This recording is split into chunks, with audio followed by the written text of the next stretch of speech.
দেশের ছবি লাগিয়ে সারা বাংলাদেশে হাজার কোটি টাকা খরচ করেছেন, একটির চিহ্ন বাংলাদেশে আছে কিনা আমি জানি না।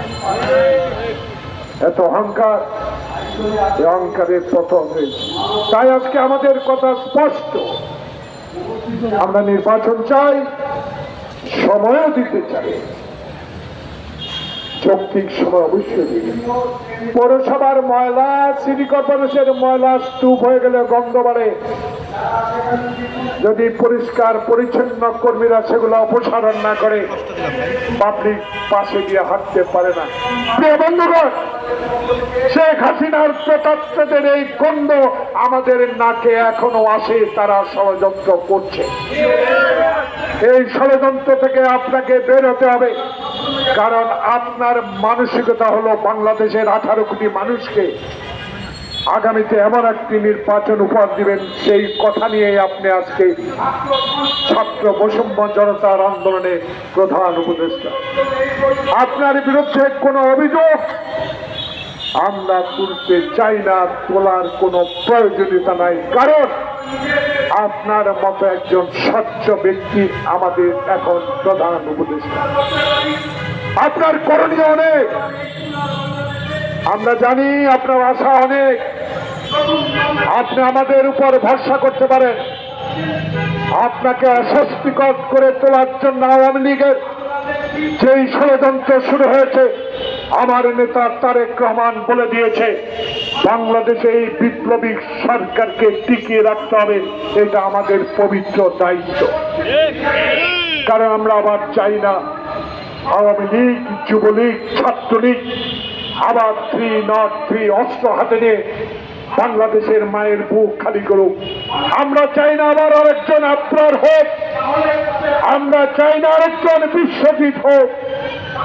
আমরা চাই বাংলাদেশে আপনার নেতৃত্বে এমন একটি নির্বাচন হোক, যেই নির্বাচন বিশ্ববাসী গ্রহণ করবে, যে বিশ্ববাসী নিউ ইয়র্কে আপনাকে স্বাগত জানিয়েছে, বুক ভরে গিয়েছে, আশার আলো আমাদের জাগিয়েছেন আপনি।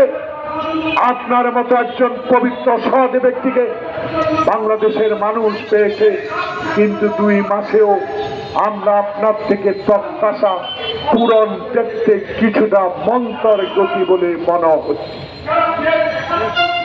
সরাতে হবে আবর্জনা, গন্ধ সরাতে হবে, কারণ মুগ্ধ আর খোকনের কবরস্থানে ফুল গাছ অনেক বড় হয়েছে, তাদের ফুলের গন্ধ আমাদের এখনো শোভা পাচ্ছে, আমরা সেটা গন্ধ নিয়ে তাকে স্মরণ করি। কিন্তু যখন সহ যারা পালিয়ে গেছে, জনগণ বলা শুরু করেছে, তাদের সাথে যোগাযোগ রাখছেন, এটা আমার কথা নয়, জনগণ বলা শুরু করেছে। তাই স্বরাষ্ট্র উপদেষ্টা মহোদয় ক্লিয়ার করা উচিত, জনগণের এই কথাগুলো উত্তর দেওয়া উচিত। যেই দেশে শেখ হাসিনা ইলিয়াসের মতো লোককে গুম করেছে, যে দেশে শফি আলমের মতো লোককে গুম করেছে, যে দেশে আমার লক্ষ মায়ের বুক খালি করেছে, শেখ হাসিনার কথা এখনো ফেসবুকে বাংলাদেশের মানুষ শুনবে কেন? এই বিষয়টুকু খোলাসা করা উচিত মাননীয় স্বরাষ্ট্র উপদেষ্টা মহোদয়। আমরা নিজের হাতে তুলে নিয়ে, আমার নেতা তারেক রহমান বলেছে বাংলাদেশে কোনো আইন নিজের হাতে তুলে নেওয়া যাবে না। তাই আমরা এখনো ধৈর্য আছে, কারণ ধৈর্য তো থাকবে। রাতের আধারে কবরস্থানে ঘুমিয়েছি, অর্ধেক পানিতে, হাঁটু পানিতে দাঁড়িয়ে রাত কাটিয়েছি।